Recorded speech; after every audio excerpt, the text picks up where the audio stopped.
Welcome, everybody. It might be a fun meeting today because Joy gave me energy drink this morning. We haven't been drinking our water, so we're getting back to it. Halsey, you are our Rotarian of the day. All right. All right. Let us pray. Lord, we just thank you for this day and many blessings that you give us. Help each of us to stand up and stand tall and accept the challenges that are in front of us. Lord, we need your help at every turn. We will just please pray. Amen. Amen. All right, let's begin with I pledge allegiance to the flag of the United States of America and to the republic for which it stands, one nation, under God, indivisible, with liberty and justice for all. Now, if you will join me in full test, the things you think and say. First is it? True. Second is third. Friendships Fourth. will be beneficial to all concerned. All right, thank you. Jay, do you mind grabbing that door and pulling it to me? Okay, thank you, Mayor. All right. Thank you, Halsey. That was wonderful. Let's see. All right, remember the cart buckets. I believe we've hit the goal of $25 per member. But we still have not quite hit last year. So if you can be a little extra generous between now and the end of the year, I would appreciate it. Remember, that goes for Alzheimer's research. That's what cart buckets are for. All right, guest and raffle. All right. All right, we have two guests. First have Jennifer. Jennifer, you want to introduce your guests? Very happy to introduce you to my friend Rebecca Tobar, Executive Director of Allied Arts and Contingent Rotary. Yay.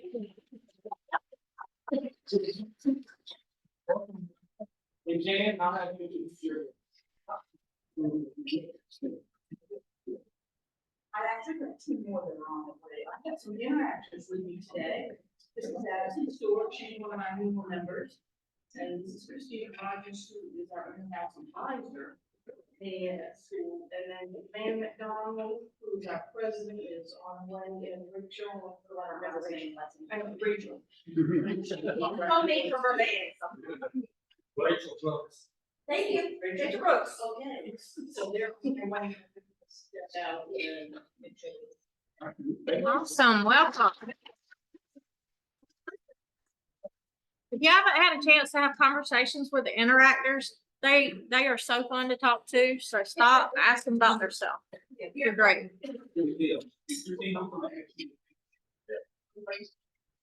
Hey, time to be there, everybody. Hey. Ticket ending in 5250. 5250. Ooh, John Jackson. Joey.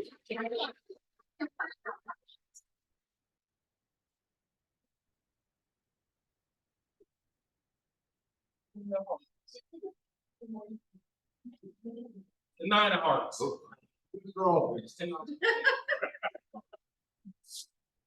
Close, not close enough. All right, thank you, Frederick. Do we have any prayer requests today? Any prayer requests? No? All right. Community announcements. I'm going to encourage you just to look at the bulletin because there are a lot of community announcements on here. A lot of fun things happening over the next few weeks. So just take a look at that, and right here on the right side of your bulletin. Thank you for doing that, Michelle. But business after hours is tonight. So, and they're having Sacheros. Where's Kyle?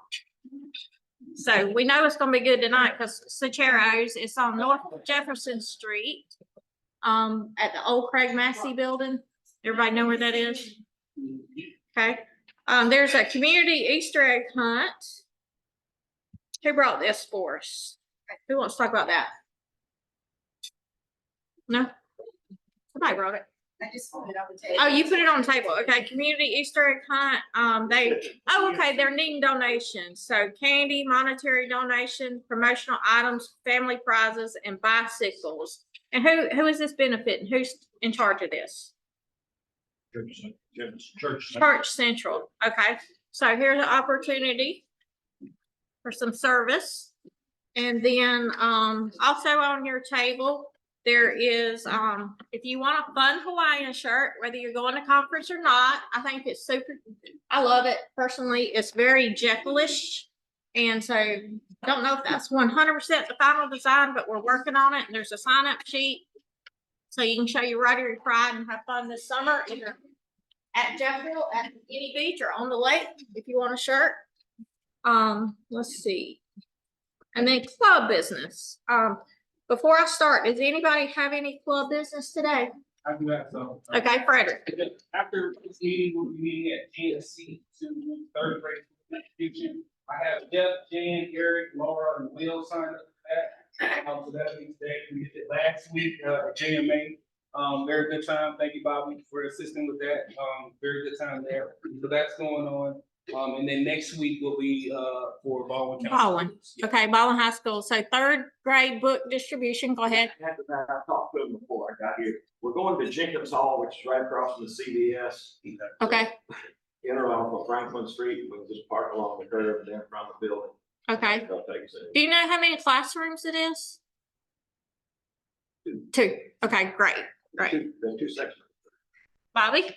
Can I just say, me and Fred did this last week. You don't have anything to do today, for next hour, you just call Fred. First of all, Fred misses calling life. Kids love this guy. It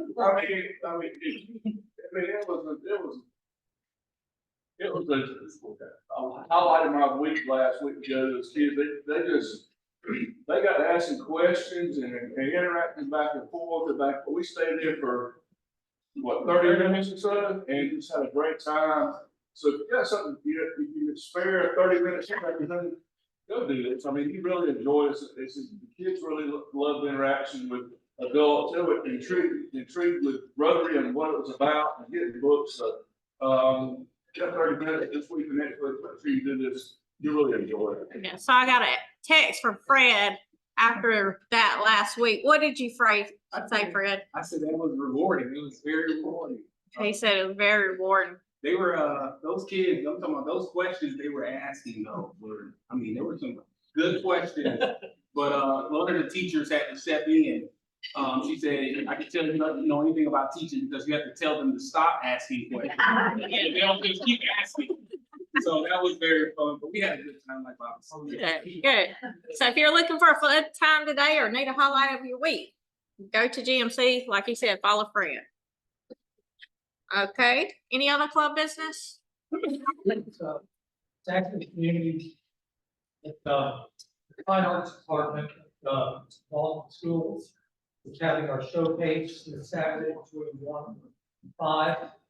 Just come anytime you want. There's going to be music and dance and theater, visual arts displays all over the school, free of charge. So the Fine Arts Department is having their showcase. Is that what you called it? Okay, that's this Saturday. This Saturday at what time? 1 to 5 at Baldwin High School. So that has to be highly amusing. I heard a Baldwin High School student at the Blaze yesterday at Eggs and Issues. He was excellent. All three were excellent. But all right, so that's going on this Saturday. Any other club business? Okay, I have just a little bit of club business for today. So we've been trying to solidify our board for Tamara's board for her year. And we've had a couple of openings come up. So I'm accepting nominations for president-elect, and thus far, Mark, where's Mark? Mark Naylor has been nominated for president-elect, but if you would like to make another nomination, we can accept nominations from the floor. Also, foundation, Lynn Chandler has done a great job this year, but he would like to take a step back and let Herschel handle foundation next year. So Herschel has been nominated for foundation. And then also we're accepting nominations for service projects. Any more? Am I missing any?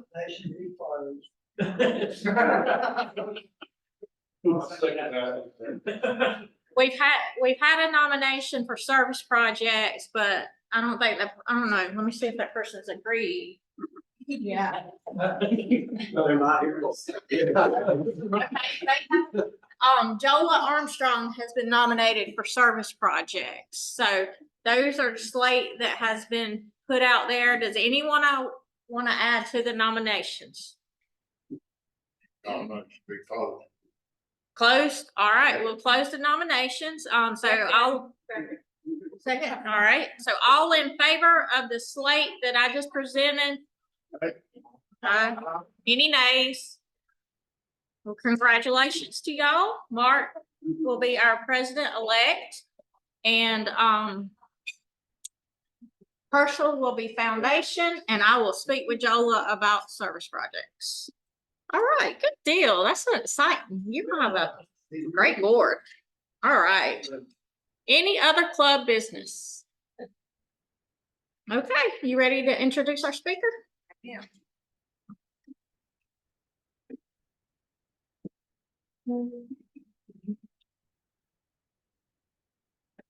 This past year, we've enjoyed quarterly program speakers from Atrium Health Navicent Baldwin's team, including Dr. Seth Ryan, Dr. Dennis Ashley, and Tom Horton. Today, we'll hear updates from new COO. Please welcome Thomas Goss.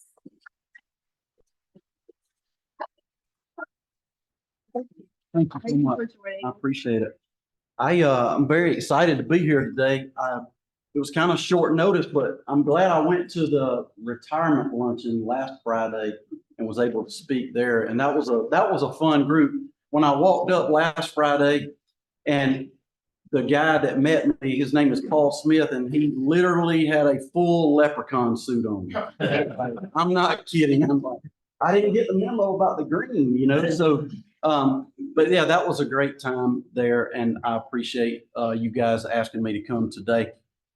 Just quickly, I don't want to spend too much time on me. I want to talk about the hospital and the organization. I can't really stand behind that thing, but I grew up in Macon, and I started working at the Macon Fire Department in 1989, went to EMT school, paramedic school, became a paramedic, and started working at the Medical Center of Central Georgia in 1995 as a paramedic.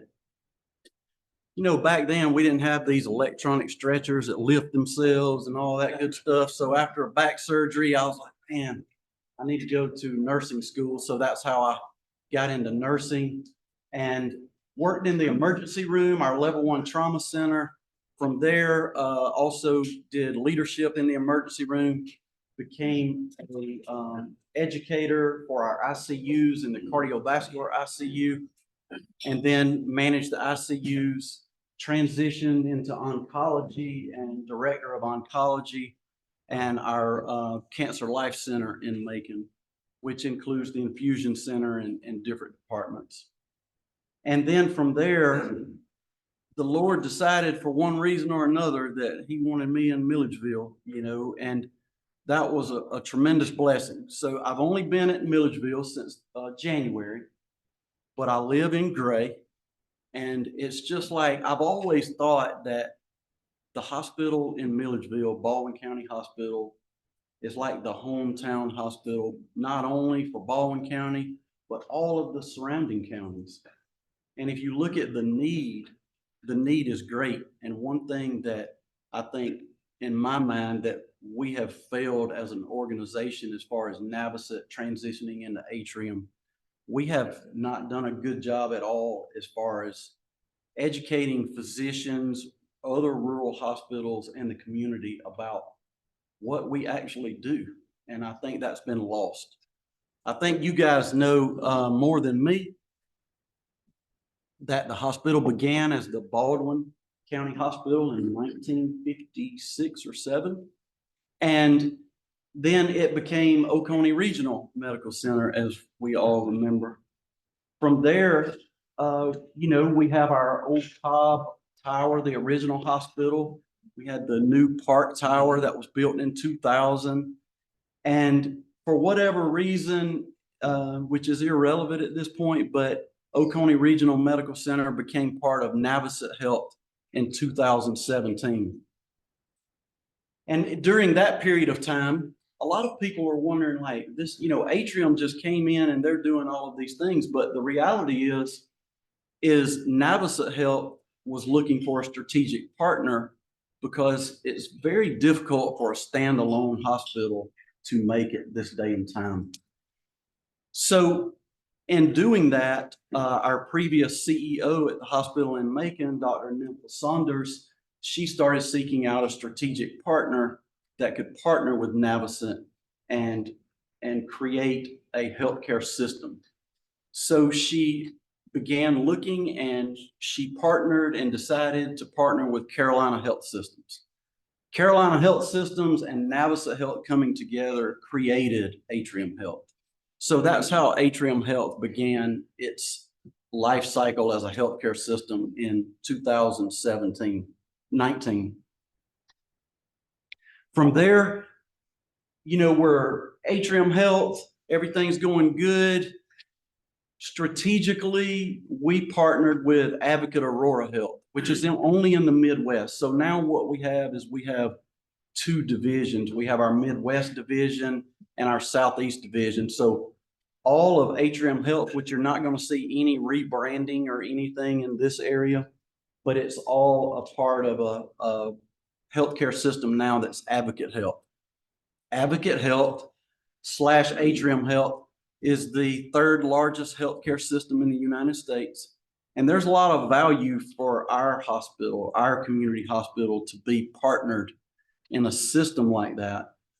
We were talking one day, and I'm like, I want to get stuff done. Like, I like to get it done right now. Let's come up with an idea, get it done. Like when you guys just voted, I'm like, that's so awesome. You just boom, just done, right? So I'm thinking, man, I'm just that way.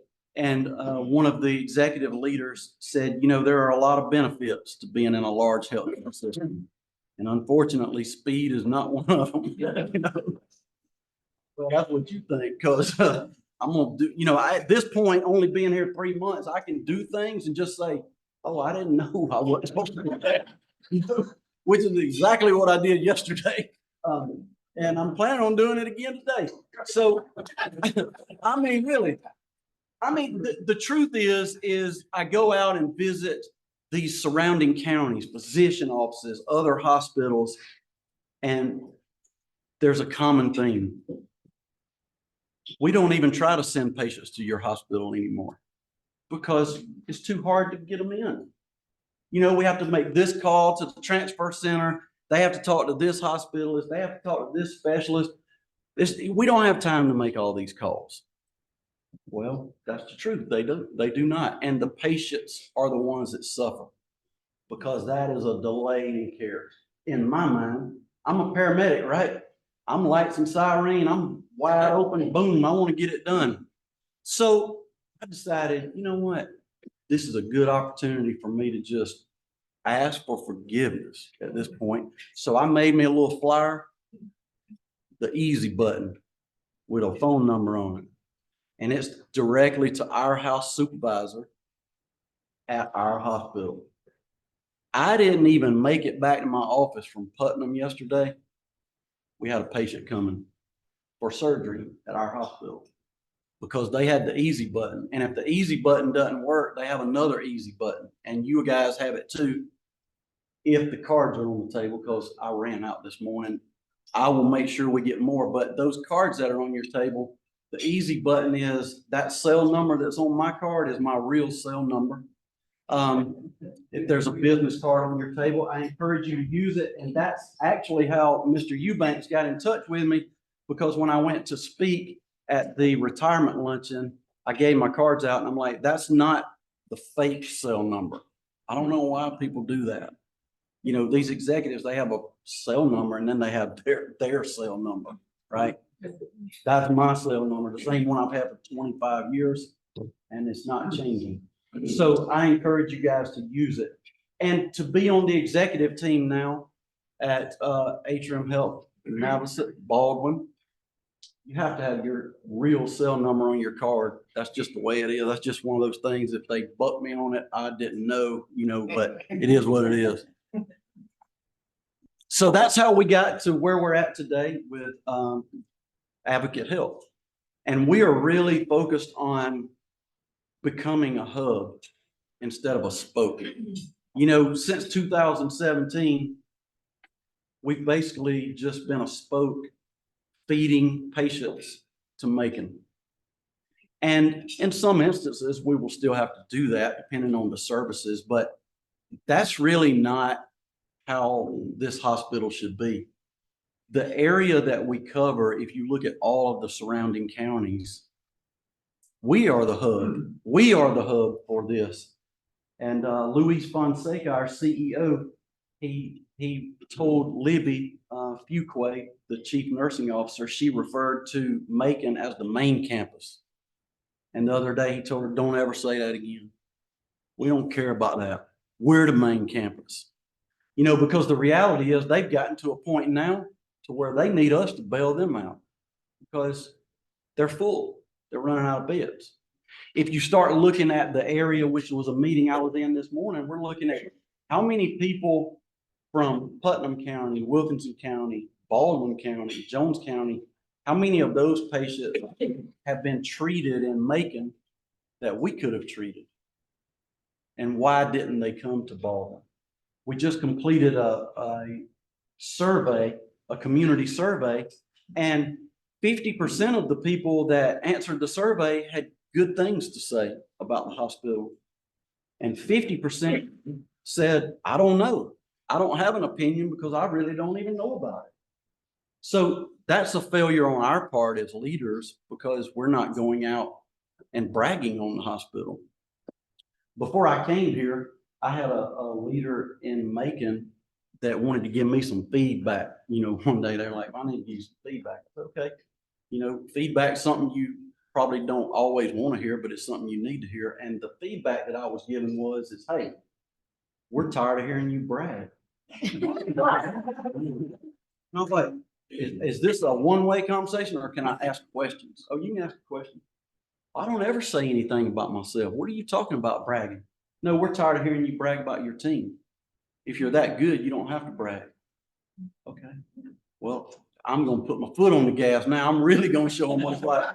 And, you know, and that's what I plan on doing out here at Baldwin because, you know, coming from the Macon location, because it's not the main campus, coming from the Macon location to here and being a citizen of Jones County, which this is my hospital, the most amazing teammates I've ever been around in my entire career are at this facility in Milledgeville. These people are dedicated. They live in the community. They're dedicated and they're very passionate about the services we provide, the care we provide. And as an organization, we have totally let our teammates down and we totally let our community down. But, you know, this is my last stop. I'm getting old and I have about 9 years-ish to give, and all of it will be right here at Baldwin. I plan on going nowhere else. And, you know, I know people say that. I'm a straight shooter. I'm telling you, I'm not planning on going anywhere else. I want to finish my career here. And I want to make a difference because the people that are already here have been trying to make a difference, and they just need that support to do that. So I'm very excited about some things that we've done recently that I'd like to share with you guys. Starting on January 8th, we took our intensive care unit model that we use in Macon with our intensivist. So we have a group of intensive care physicians that weekly they rotate through the different ICUs in Macon. It's medical ICU, critical care unit, cardiovascular ICU. And that group of physicians, Dr. Khan, Dr. Ahmed, Dr. Christie, and on, those same exact physicians, they just have one more rotation now, and it's through Baldwin. So every 6 weeks, they're rotating through. It's always the same group, but they rotate every week. So the exact same care that you have in the intensive care units with the same exact physicians in Macon, you have that exact same level of care here in Baldwin County. Not only that, the hospitalists, the emergency room physicians, all the same. So the mindset of, oh, I'm not going there, I'm going to go to Macon so I can get XYZ treatment. It's the same exact physicians. Now, there are some instances where, like, if you have to have a heart cath immediately or something like that, that's different, but you can still have that time saving of going to our ER and having that knowledge of, I'm going to start getting immediate care. Yes, I might end up in Macon, but as a paramedic, I go back to that again. Every second is critical. It's not the golden hour, it's the golden second, because when you're having a cardiac event or something like that, so you want to go to that closest location. So we've added the intensivist. Starting just this week, we brought in a colorectal surgeon that's with us full time. Her name is Dr. Hope Raske, and she will be doing colonoscopies, actual surgeries, colon surgery, small bowel, whatever, gastric surgery. So she'll be here full time. We're also expanding our services as far as radiology. We're expanding our services for breast, and Dr. Tony Scott, who did his residency in Macon and then went and did a fellowship to specialize with breast biopsies and things like that. Tony Scott will also be at the Baldwin location. So there's lots of wonderful things going on at our hospital, and I'm really excited about it. The brochures that you have here that I left on the table, they have a lot of the specialties that we're currently doing, and we're working hard to expand those. Right now, we also last year were designated as a family-friendly birthing center, which is a big deal. And if you start looking in this area, within a 7-county area, we are the only option for delivery. And what's really sad, and another thing we're doing as far as failing as a healthcare organization and healthcare in general, the amount of women that come in that are unassigned. Unassigned meaning they had no prenatal care at all. How is that even possible in 2024? It's possible because we're not doing what we should be doing out in the community as healthcare leaders. Get out of your office. Come on, let's get it done. The other day they called me and they're like, we got to cancel 6 cases in the OR. Why? The boiler went down. Turn the other one on. Oh, well, the other one can't be turned on. It's down for annual maintenance. Okay, well, I'm coming over there to the boiler room. They didn't know I have other skills. I got the boiler back going. I'll tell you right now, I got that boiler back going. We didn't cancel those 6 cases. And that's just, I talk to the team all the time about, why do we embrace barriers so easily? Why?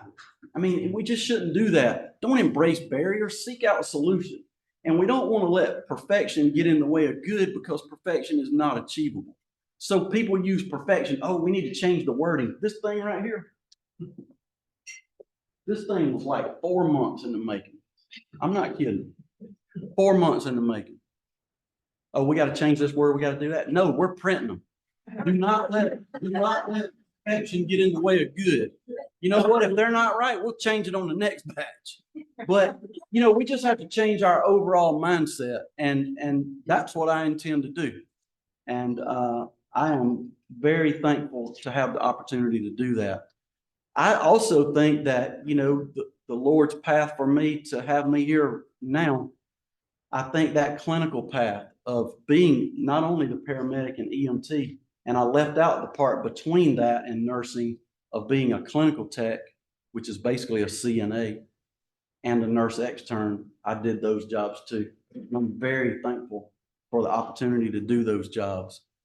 And, you know, I think all of that gives you a perspective on, yes, this is a business and it has to be viable.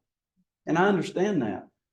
But we have to keep patients first. We have to do that. We have to prioritize patient care and delivering the best patient care that we can. And when we do that, if we treat people right, if we educate the community on what we can provide to them and be honest on the things we cannot provide, you're going to be successful business-wise. You know, in healthcare, I don't know if you know this or not, but it's always about patient experience. What's your patient experience score? Well, my patient experience scores, you know, when I was in Macon, were the highest patient experience scores in the entire hospital. And you know why? Because I didn't care about the patient experience scores. I really didn't. I cared about the teammate experience scores. How am I treating the people that work here? Because if they feel good about what they're doing, the patients are going to have a good outcome and the patient scores are going to be good. So, you know, I think that it's very important to focus all of our efforts on all of these things. And at the center of that, the patient has to remain the same. As I go into these colleges, I try to go into these nursing programs, clinical tech programs, and I try to talk to them at least every semester, because I want them to know that I'm really vested in their education and I'll help them get a job anywhere. And it doesn't have to be with us.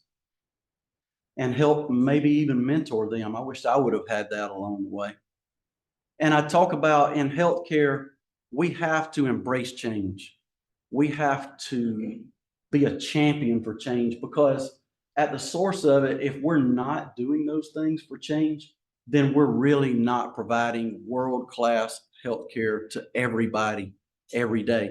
And make no mistake about it, everybody in this country, I don't care who you are, you deserve the best healthcare known to man. We live in the United States, and we embrace change, we champion change, and we must do that. But the one thing in healthcare that can never change is the care part.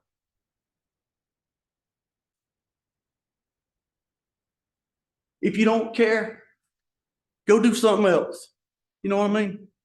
I mean, it's just, I see it all the time. And we can do better, and we will do better. I promise you this. If you have an issue, or your family has an issue, or you know somebody that's having an issue at the Baldwin Hospital, you have my cell number on these cards floating around here. I encourage you to share it with everybody.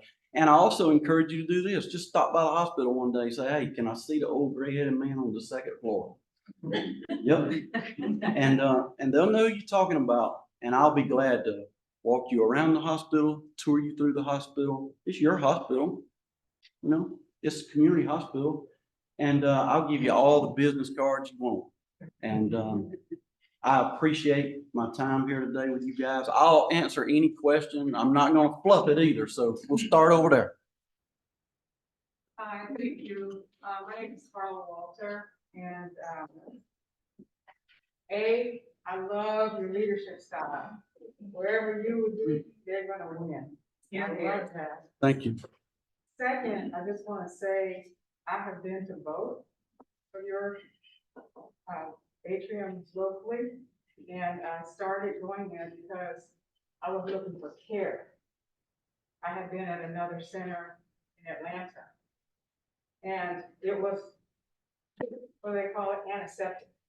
You know, I didn't even get, I mean, I got a lot of benefit, but I didn't get the kind of care I thought I should have gotten. And I just want you to know that the people in Milledgeville, they are very, very good. And I've been there several times, as well as the people in Macon. But I would like to suggest to you, based on the invoices that we get from our insurance company for infusion therapy, that would be great to have an infusion center here in Baldwin County. because I'm still going to make it for that. And, but they still, you know, they still bill me for the, what is it, 6 figures, Right. minus whatever the insurance company paid, so that would be a really great benefit for Milledgeville in terms of revenue, if that's something that could be done. And, I would also encourage, if you don't have that, not that I'm trying to tell you how to run your business. No, well, I want you to. That's why I'm here. The oncologists and the PAs in the, Macon Oncology Center, we would love to have them over here in Milledgeville. I'm saying we, because I'm just me, but it would be great to have them. They're excellent. They're better than, to me, they're better than the world-class so-called center in Atlanta. So I'm so grateful that you're here and grateful that you're, you know, putting care back into hospital care, because a lot of it is lacking. So thank you so much. And thank you for that. I appreciate that. And I want to address that really quickly. I agree with you. And previously, before I came here, I was the director of oncology in Macon. So I worked very closely with all of those physicians and that team and the infusion center. And we currently do some infusion work. We're hoping to expand that really quick. And as Dr. Paul Dale, Dr. Tony Scott, Dr. Hope Raskay, as they grow the things that they're doing here, then there is a tremendous opportunity for us to grow our infusions as well. Right now, the only thing that limits us with our infusions is there are literally 2 chemotherapy certified nurses in our entire hospital, and one of them standing right here. And I can't infuse anything right now. You know, so I appreciate that, but yes, that is a great point, and we are very focused on growing that as fast as we can. Yes, sir. How many, OB doctors do you have now? So that's also something that we were discussing this morning in our executive team, because one of our, as I stated earlier, we're a family-friendly birthing center, and we're really just kind of focused on 2 physicians that currently do births in our facility. One of those physicians will be transitioning out of doing births and just seeing patients in the office at around the end of August. So what we've decided to do, you know, one of the things that limits us as a hospital more than anything else, it's not funding. When I was talking to Mr. Eubanks before, when him and I were here early, and he asked me something similar, and I was like, no, it's not funding. Funding is not the problem. I can talk them out of their money, you know, pretty good at that. The problem is physician recruitment. That's the problem. But being part of that large healthcare system, we have an advantage. It's kind of like the ICU physicians I was talking about earlier, how we didn't ask them.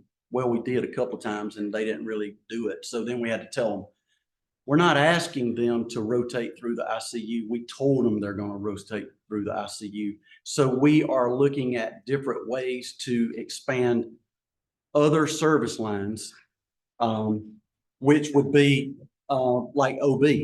If we bring in new OB physicians in Macon, part of their commitment will be a rural commitment as well, which goes to like Baldwin. So they would kind of be on a rotation. So that'll kind of fill some of those gaps. And it will also add almost like a residency, even though we do not have a residency. We also talked about our family health physicians that are in residency in Macon. They actually have a OB portion that they have to do.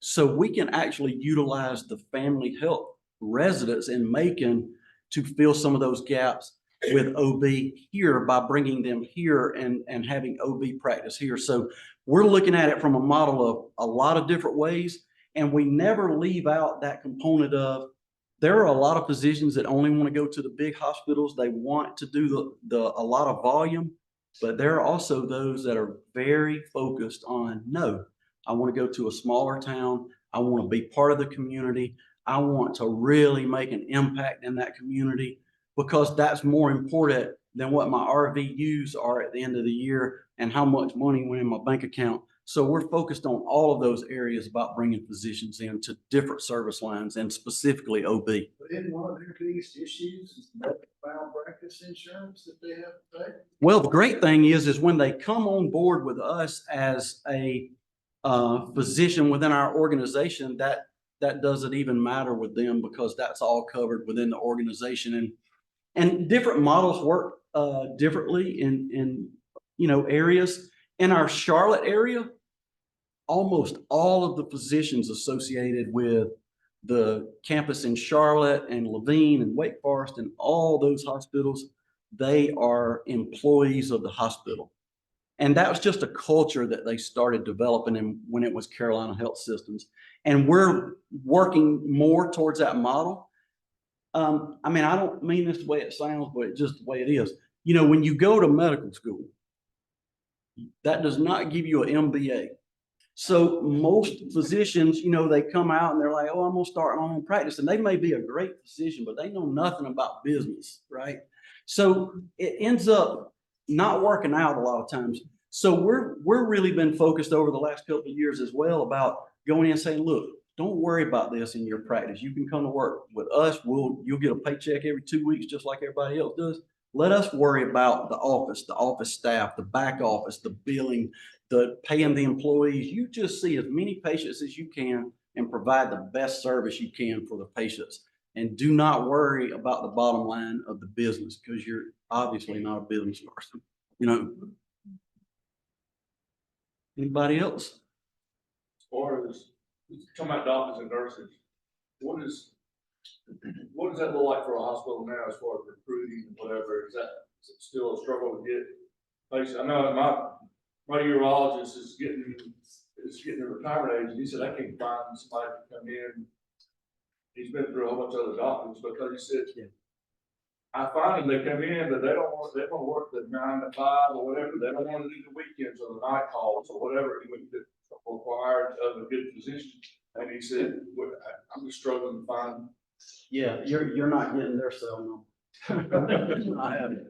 But no, I mean, seriously, that is an advantage of bringing physicians into a larger group where it's very difficult. Like, I'll just give you an example for Doctors Ryan and Dr. Broader right now. Awesome. But if one's not on call, the other one's on call all the time. I mean, if you want to be on call all the time, it's kind of rough. So I understand the value of putting them in a larger group because call is one of the biggest things where they can share that call. And that helps out a lot. Also, there are, as far as nursing goes, nursing, I did a research project on this. When COVID became a thing, there were a very large group of CNAs, nursing assistants, LPNs, RNs that were within either past their retirement age or retirement time, or within a year of that, over 250,000 that would have normally transitioned out of practice over a 7-year period. They left within a 15-month period. Well, it leaves a big hole, a hole that'll take 20 years or more to recover. So what we have to do as an organization is we have to do something that people don't necessarily understand when I start telling this. I feel like I've had my pulse on nursing programs and I've never let it off. When I go in and talk to nursing students and I ask them, why did you want to become a nurse? Never has one raised their hand and said, I want to make money. I want to make a lot of money. No, it's my grandparents had cancer. My friend was in an accident. My brother or sister died at it early. It's always tied to a story. So as an organization, how do we get those individuals to refocus on why they began healthcare in the first place? So my focus is always on that. Now, as an organization, just right before COVID, our starting pay for nurses per hour was $22.62 an hour. And I believe it had taken maybe 20 years to get it from 18 to that. And since then, so over 4 years now, we've gone from 22.62 an hour to 32.50 an hour starting out. So we realized that we have to increase, but we also have to provide a great environment. I mean, people do not leave jobs typically. They don't like their manager or their supervisor. I mean, I've been there. You know, I mean, like, man, I don't know if I can make it today. You know? And I don't ever want to be that person. So as far as Baldwin, I tell you what, we are really blessed with, and it's also kind of a curse. We really struggle on hiring brand new nurses right out of school. New nurses right out of school, they want to go to the big, they want to do this, they want to go straight to ICU, they want to go straight to a trauma center. The flip side of that, our blessing is the nurses that we hire are experienced, and they've already done that, been there, done it, and they're ready to refocus on why did they get into healthcare originally anyway, and they don't mind a little bit slower pace. So on that side of it, we are blessed, and I'm happy to say we virtually have no vacancy rate now. The nurses that we've hired recently that are in orientation, they've eliminated our vacancy rate. So how a lot of hospitals are like, you know, we have a 40% vacancy rate and we have all these contract nurses now. Our contract nurses are gone. They played a vital role when we needed them to, but when we don't need them, we always want teammates. So we are full, we're fully staffed, and it's my job to open up more rooms so we can hire even more. And I hope to do that very soon, but thank you for that question. All right, so hopefully you can hang around a few I minutes will. in case more Thank you people so have much. questions. Before you sit down, we would like to present you with this rotary pen, and we have a program called Jill's Books Programs, and we would like to ask you to sign this, and the book will be donated to the Milledgeville Library, Twin Lakes Library, I guess if we're using today's name. You're welcome. And that was just probably the best and most real program I've ever seen about the hospital, and I really appreciate it. So give him another round of applause.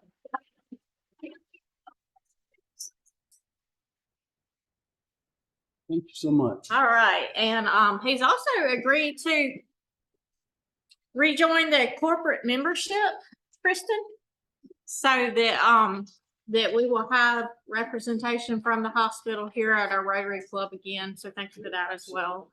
And with that being said, stick around and ask questions, head to GMC, let's hand out some books, and meeting's adjourned.